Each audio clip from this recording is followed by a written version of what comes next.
Hello friends, my name is Ritu Yadav and I am from Exam Scorer. Today I am here to discuss a very important topic of polity, that is the preamble of the constitution, संविधान की प्रस्तावना। preamble of the constitution को detail में discuss करने से पहले मैं आपको preamble वर्ड का बहुत ही सिंपल वे में अर्थ समझाती हूँ। हम एक छोटा सा एग्जाम्पल लेते हैं। आपने देखा होगा जब भी हम कोई निबंध लिखते हैं या किसी बुक को लिखते हैं या फिर कोई हम स्पीच या भाषण देने जाते हैं तो हम उससे पहले उसकी भूमिका बनाते हैं, कुछ इंट्रोडक्टरी लाइंस बोलते हैं या उसके कुछ ऑब्जेक्टिव्स बताते हैं। तो ये जो इंट्रोडक्शन देना और किसी चीज की भूमिका बनाना, इसको ही हम प्रियम्बल कहते हैं। तो प्रियम्बल क्या है? एक इंट्रोडक्टरी स्टेटमेंट है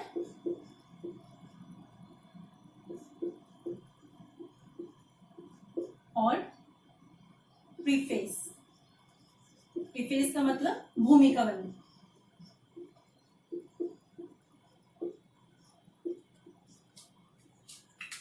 चलिए अब हम चलते हैं preamble of the constitution. Preamble of the constitution क्या है? प्रियम्बल ऑफ द कॉन्स्टिट्यूशन हमारे कॉन्स्टिट्यूशन के साइलेंट फीचर्स को हाईलाइट करता है। तो highlight the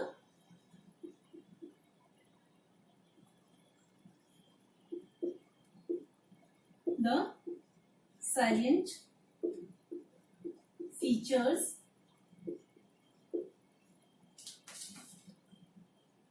of constitution।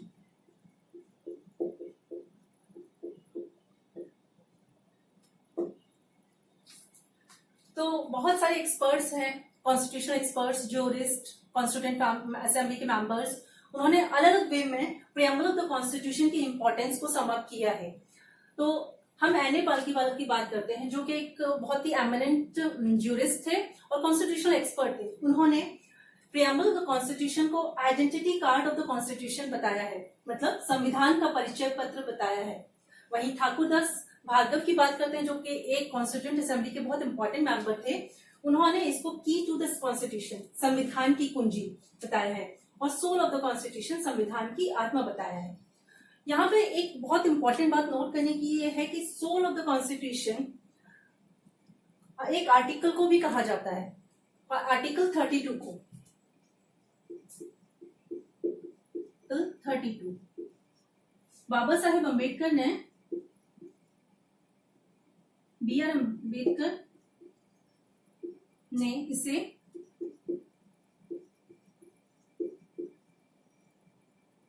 Article 32 को सोल ऑफ द कॉन्स्टिट्यूशन कहा है। और आर्टिकल 32 होता है क्या है? आर्टिकल 32 है राइट टू कॉन्स्टिट्यूशनल रेमेडीज।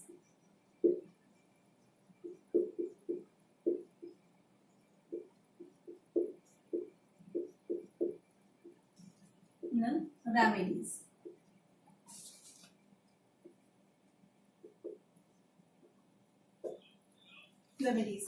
तो जब भी आपसे क्वेश्चन कभी पूछा जाता है कि सोल ऑफ द कॉन्स्टिट्यूशन किसे कहेंगे, तो आपका आंसर होगा प्रियम्बल ऑफ द कॉन्स्टिट्यूशन।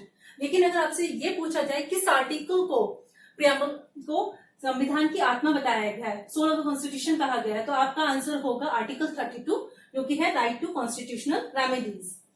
चलिए अब हम बताते हैं कि बेस ऑफ द प्रियम्बल, हमारे जो इंडिया का प्रियम्बल है, जो हमारे कॉन्स्टिट्यूशन का प्रियम्बल है, उसका बेस क्या था। तो it is based on the objective resolution which are drafted by Pandit Nehru in 13 December 1946, and it was presented in the Constituent Assembly, and this preamble of the Constitution was adopted by Constituent Assembly। चलिए इसको discuss, preamble of the constitution को detail में discuss करने से पहले हम अपनी preamble पे एक नजर डाल लेते हैं। चलिए ये है हमारी प्रियम्बल ऑफ इंडियन कॉन्स्टिट्यूशन, ठीक है, भारतीय संविधान की प्रस्तावना। इसको हम धीरे से अच्छे से रीड करेंगे और इसमें आए हुए इंपॉर्टेंट वर्ड्स पर थोड़ा ध्यान देते हुए पढ़ते हुए चलेंगे, ठीक है। चलिए, we the people of India, हम भारत के लोग, having solemnly resolve to constitute India into a sovereign, संपूर्ण प्रभुत्व संपन्न, सोशलिस्ट समाजवादी, सेकुलर पंथ निरपेक्ष, डेमोक्रेटिक रिपब्लिक लोकतंत्रात्मक गणराज्य, and to secure to all its citizens justice, न्याय, social, सामाजिक, इकोनॉमिक, आर्थिक एंड पॉलिटिकल, राजनीतिक लिबर्टी स्वतंत्रता ऑफ थॉट्स विचार, एक्सप्रेशन अभिव्यक्ति, बिलीफ विश्वास, फेथ धर्म एंड वर्शिप उपासना, इक्वालिटी समता ऑफ स्टेटस प्रतिष्ठा एंड अपॉर्चुनिटी अवसर and to promote among them all, fraternity बंधुता एश्योरिंग द डिग्निटी गरिमा of the individuals and the unity and integrity एकता और अखंडता of the nation. In our Constituent Assembly, this 26th day of November 1949, do hereby adopt, enact and give to ourselves this Constitution. तो ये थी हमारी preamble of the constitution, जिसको अब जो इम्पॉर्टेंट थिंग है हमारी प्रियम्बल में उसको हम नोट करते हैं. हमारी प्रियम्बल को कहीं ना कहीं 4 पार्ट्स में डिवाइड किया गया है और उसमें कहीं ना कहीं 4 फैक्ट्स छुपे हुए हैं. तो जिसको हम कैसे डिवाइड करते हैं, हमारा जो फर्स्ट पार्ट है we the people of India, हम भारत के लोग हैविंग, तो हमारा जो फर्स्ट पार्ट है वो है we the people of India, हम भारत के लोग. अब इसका जो सेकेंड पार्ट की बात करते हैं तो हमारा आता है having solemnly resolve to constitute India into a sovereign socialist secular democratic republic. Third part हमारा है to secure to all its citizens justice liberty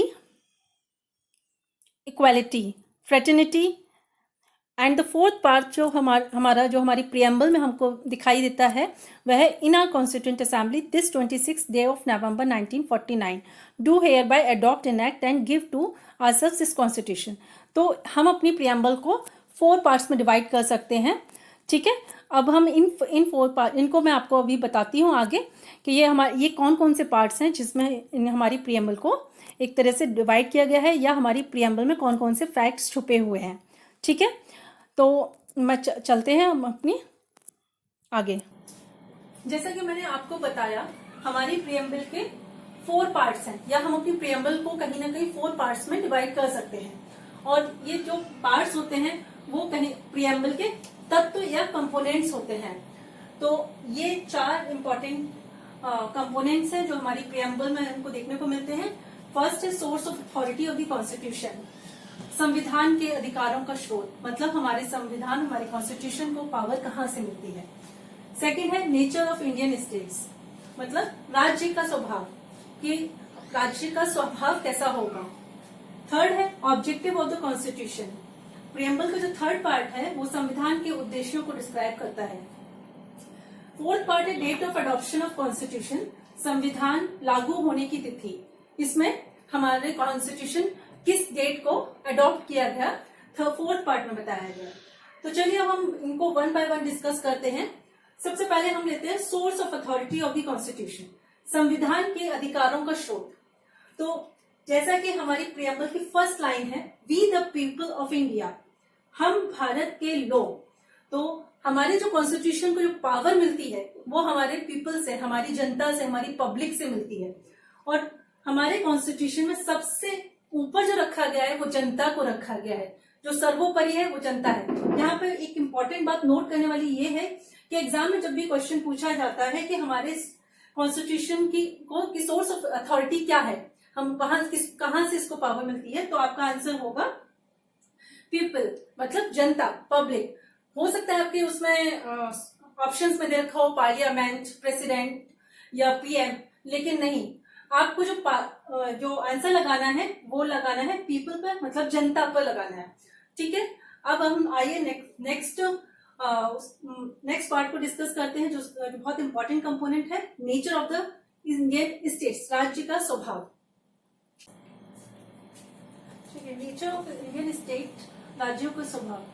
अच्छा, इसको डिस्कस करने से पहले मैं एक इंपॉर्टेंट बात और बताना चाहूंगी जो हमने पहले पढ़ा था source of authority of the constitution में, कि जो सुप्रीम पावर है वो हमारी पब्लिक के पास है. तो कभी भी ये क्वेश्चन और उसमें से बनता है, उसमें से हमेशा ये कभी कभार ये पूछ लिया जाता है कि संविधान की अंतिम शक्ति किस में निहित है, तो आपका आंसर होगा जनता में. ठीक है, जनता को सर्वोपरि माना गया है, सबसे ऊपर रखा गया है. चलिए अब हम डिस्कस करते हैं नेचर ऑफ इंडियन स्टेट्स, राज्य का स्वभाव कैसा होगा. तो हमारा जो सेकेंड पार्ट है प्रियम्बल का, उसमें है having solemnly resolve to constitute India into, constitute India into a sovereign, socialist, secular, democratic and republic. Means, तो ये जो इम्पोर्टेंट टर्म्स आई हैं इस पार्ट में, इनको मैं वन बाय वन डिफाइन करूंगी। तो हमारे जो राज्य है वो होगा प्रभुत्व संपन्न, सुवेरियन। मीन्स इंडिया अपने आप में एक इंडिपेंडेंट स्टेट है, वह किसी का गुलाम नहीं है, वह अपने एक्सटर्नल और इंटरनल जो भी अफेयर्स होते हैं उनको अपने आप में सॉल्व करने में कैपेबल है। ठीक है, वो किसी का डोमिनेंट नहीं है, मतलब गुलाम नहीं है। इसी तरह से सोशलिस्ट की बात करते हैं, समाजवादी। यहाँ पर यह टर्म बहुत इंपॉर्टेंट है। यहाँ पे सरकारें जो होंगी वो सभी की उन्नति के लिए समान योगदान करेंगी, सभी को समान अधिकार होंगे उन्नति करने के लिए। जैसा कि हम जानते हैं डिफरेंट सेक्शंस के हमारी सोसाइटी में लोग रहते हैं, तो इसमें जो हमारा राज्यों का स्वभाव ऐसा होगा कि वो सभी की उन्नति के लिए योगदान करेगा। थर्ड जो इम्पोर्टेंट टर्म आती है वो सेकुलर, धर्मनिरपेक्ष। India is a secular country, India में बहुत सारे विभिन्न धर्मों के मानने वाले लोग रहते हैं। तो हमारी जो प्रियम्बल का जो सेकेंड पार्ट में जो सेकुलर टर्म यूज की गई है वो इसलिए यूज की गई है ताकि जो इसमें पता है राज्यों का स्वभाव ऐसा होगा कि उसमें किसी भी पर्टिकुलर रिलीजन को आगे बढ़ाने का मौका नहीं दिया जाएगा, उनको प्रमोट नहीं किया जाएगा। उसमें सभी रिलीजन को एक समान लेके इक्वल राइट्स दिए जाएंगे, उनको एक समान लेके आगे बढ़ा जाएगा। फोर्थ इंपॉर्टेंट टर्म है डेमोक्रेटिक, लोकतांत्रिक। जैसा कि मैंने आपको पहले भी बताया है, सबसे ऊपर जो रखा गया है हमारे कॉन्स्टिट्यूशन में वो जनता को रखा गया है। तो जनता का जो मत है बहुत इंपॉर्टेंट है और जनता के मत के द्वारा ही कोई भी गवर्नमेंट चुन के आपके सामने आती है। तो वो इसको यह है डेमोक्रेटिक, लोकतांत्रिक। इसी तरह से जो फिफ्थ टर्म यूज की गई है वह रिपब्लिक, गणराज्य। हेड, जैसा कि हम जानते हैं हेड ऑफ द इंडिया तो कौन होता है? प्रेसिडेंट होता है। वहीं हेड ऑफ द गवर्नमेंट हमारे प्राइम मिनिस्टर्स होते हैं। ये दोनों कहीं ना कहीं डायरेक्टली और इनडायरेक्टली पीपल्स और हमारी जनता के द्वारा ही चुने जाते हैं और इनका एक time period, fix time period होता है जब तक वो अपनी उस पर रहते हैं, अपनी पोस्ट पर। ठीक है, तो ये थे इंपॉर्टेंट टर्म्स जो कि हमारे सेकेंड पार्ट प्रियम्बल में इंक्लूडेड है। तो इसमें एक इंपॉर्टेंट बात नोट करने वाली है, जो क्वेश्चंस जिससे बनते हैं वो है सोवेरियन और socialist and secular. Sovereign, democratic, Republic, ये वर्ड्स हमारी प्रियम्बल में ओरिजिनली प्रेजेंट थे, लेकिन सोशलिस्ट और सेकुलर दो वर्ड्स ऐसे हैं जो हमारी प्रियम्बल में पहले से नहीं थे। वो एक कॉन्स्टिट्यूशन प्रियम्बल में एक अमेंडमेंट हुआ था 42nd अमेंडमेंट।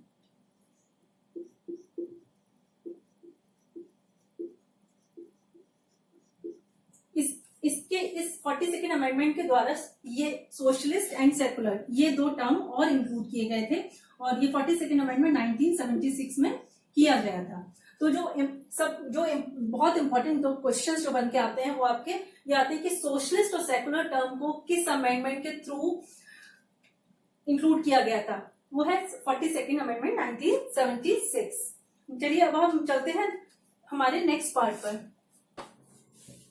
हमारा जो थर्ड इंपॉर्टेंट कंपोनेंट है हमारी प्रियम्बल का वो है ऑब्जेक्टिव ऑफ द कॉन्स्टिट्यूशन, संविधान के उद्देश्य। मतलब हमारे प्रियम्बल के हमारे जो कॉन्स्टिट्यूशन है उसका क्या ऑब्जेक्टिव्स हैं, वो अपने पीपल्स को, अपनी जनता को किस तरह, अपने सिटीजन्स को कौन कौन से राइट से सुरक्षित करता है, कौन कौन से चीजों से वह आगे सुरक्षित महसूस कर सकते हैं। तो ये है हमारे सबसे जो हमारा थर्ड पार्ट है प्रियम्बल का, उसमें है to secure to all its citizens justice, liberty, equality, fraternity and unity and integrity. तो सबसे पहले हम जस्टिस को देखते हैं।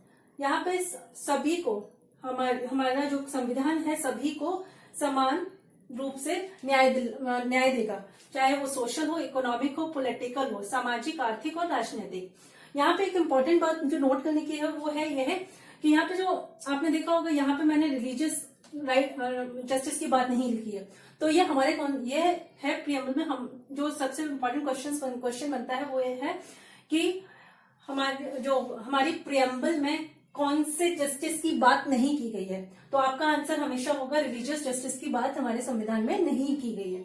ठीक है, लिबर्टी। तो हमारी जो प्रियम्बल है उसमें यह है कि जो हमारी जो गवर्नमेंट होगी वो सभी लोगों को उनको स्वतंत्रता उनको पूर्ण रूप से प्रदान करेगी। जैसे उनके विचारों की अभिव्यक्ति, विश्वास, धर्म, वो जिस धर्म को मानना चाहते हैं वह स्वतंत्र रूप से उसको मान सकते हैं, जो उनको विचार है उनको स्वतंत्र रूप से सबके सामने रख सकते हैं। लेकिन हाँ, ये लिबर्टी तभी तक जो सबको स्वतंत्रता तभी तक है जब तक कि वो किसी चीज को उससे किसी को हार्म नहीं होता है। ठीक है। फॉर थर्ड पार्टी इक्वालिटी, समानता, मतलब जो हमारे सरकार है, जो भी गवर्नमेंट है, वह सभी को समान रूप से ट्रीट करेगी। जैसे उनको हम उनकी स्टेटस में उनको स्टेटस और अपॉर्चुनिटीज सभी वर्गों को समान रूप से प्रदान की जाएंगी। इसी तरह से फ्रेटर्निटी मतलब भाईचारा, dignity of the individuals, fraternity भाईचारे को बनाए रखेगी और यूनिटी एंड हमारी एकता और अखंडता को आगे सब बनाए रखेगी। ठीक है। तो अब जो ये इंपॉर्टेंट टर्म्स हैं जो हमारे इस पार्ट में हमें देखने को मिलती हैं। तो इन पार्ट में जब हम, और इसमें जो सबसे इंपॉर्टेंट बात है वह है जो सारे words justice, liberty, equality and fraternity और यूनिटी, ये पहले से ही हमारे प्रियम्बल में थे, लेकिन इसमें इंटीग्रिटी जो पार्ट है वो हमारे 42 सेकेंड कॉन्स्टिट्यूशनल अमेंडमेंट के थ्रू जोड़ा गया है। यह पहले नहीं था, 1976, जैसा कि मैं पहले भी आपको बता चुकी हूँ, इंटीग्रिटी। तो इसमें से भी जो एक क्वेश्चन जो इंपॉर्टेंट बनता है वो है कि कौन सा वर्ड है जो 42nd अमेंडमेंट के थ्रू जोड़ा गया है। तो आपका आंसर यहाँ होगा इंटीग्रिटी। ठीक है। अब हम अपने फोर्थ पार्ट पर चलते हैं जो कि बहुत इंपॉर्टेंट है कि हमारा जो संविधान है कब लागू हुआ था। Constitution, date of adoption of the constitution 26 November 1949 को हमारा संविधान लागू हुआ था। लेकिन हाँ, जो पूर्ण रूप से अगर हम बात करते हैं तो 1950, 26 जनवरी 1950 में लागू किया गया था। ठीक है। अब मैंने आपको इसके कंपोनेंट्स के बारे में पूरा कंप्लीटली डिटेल दे दिया है। तो आपको जो हमारी प्रियम्बल है उसमें सभी वर्ड्स को बहुत अच्छे से देखना है। और हमेशा क्वेश्चंस ऐसे ही पूछे जाते हैं कि हमारी प्रियम्बल में कौन सा वर्ड है या नहीं है। ठीक है। अब चलिए आगे मैं आपको बताती हूँ कि हमारे एग्जाम पॉइंट ऑफ व्यू से हमारी प्रियम्बल पे कौन कौन से क्वेश्चंस बनते हैं। जैसा कि अभी हम लोगों ने प्रियम्बल को डिस्कस किया और मैंने बताया कि इसमें से कुछ इंपॉर्टेंट क्वेश्चंस बनते हैं। तो एक जो इंपॉर्टेंट क्वेश्चन बनता है कि whether preamble is a part of the constitution और नॉट, क्या प्रियम्बल कॉन्स्टिट्यूशन का पार्ट है या नहीं है। तो 1960 में बेरू-क्वेरी केस में सुप्रीम कोर्ट ने यह एस्टैब्लिश कर दिया कि प्रियम्बल हमारे कॉन्स्टिट्यूशन का पार्ट नहीं है, not part of constitution.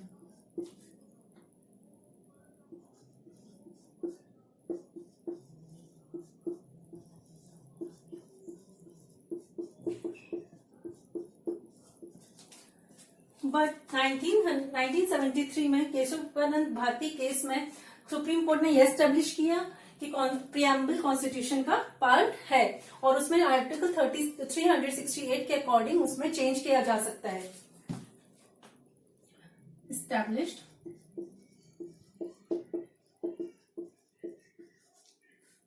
As a part of constitution.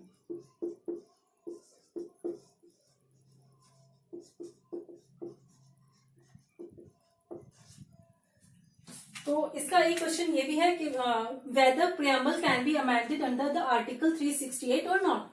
तो इससे मैंने बताया जैसे केशवानंद भारती के केस में 1973 में यह एस्टैब्लिश कर दिया गया था कि यह प्रियम्बल ऑफ द कॉन्स्टिट्यूशन का पार्ट है। ठीक है। तो इसमें अंडर आर्टिकल 368 के अकॉर्डिंग इसमें अमेंडमेंट्स किए जा सकते हैं। और अगर आपसे यह क्वेश्चन पूछा जाए कभी भी कि हमारा जो प्रियम्बल है कितनी बार मॉडिफाई किया गया है, कितनी बार उसमें अमेंडमेंट हुआ है, तो आपका आंसर होगा वन टाइम अमेंडमेंट।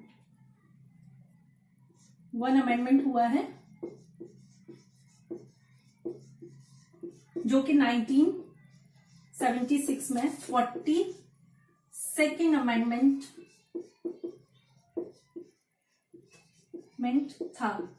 और जैसा कि मैंने आपको पहले भी बताया है इसके थ्रू 3 वर्ड्स को इंक्लूड किया गया था हमारी प्रियम्बल में, जो कि हैं सोशलिस्ट, सेकुलर एंड इंटीग्रिटी।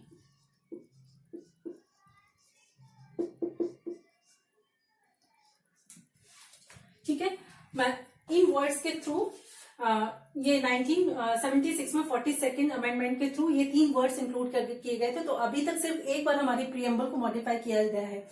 हाँ, यहाँ पे एक इंपॉर्टेंट बात है कि preamble can be amended, yes, amend की जा सकती है अंडर आर्टिकल 38, लेकिन उसके बेसिक फीचर्स में जो उसकी मूल भावना है उसको चेंज किए बिना ही हम अमेंड कर सकते हैं हमारी प्रीएम्बल में। ठीक है, तो ये था इम्पोर्टेंट डिस्कशन जो हमने हमारी प्रीएम्बल के बारे में किया। और इससे रिलेटेड और भी बहुत सारे क्वेश्चंस बनते हैं जिनको मैं आपको आगे लेके आऊंगी।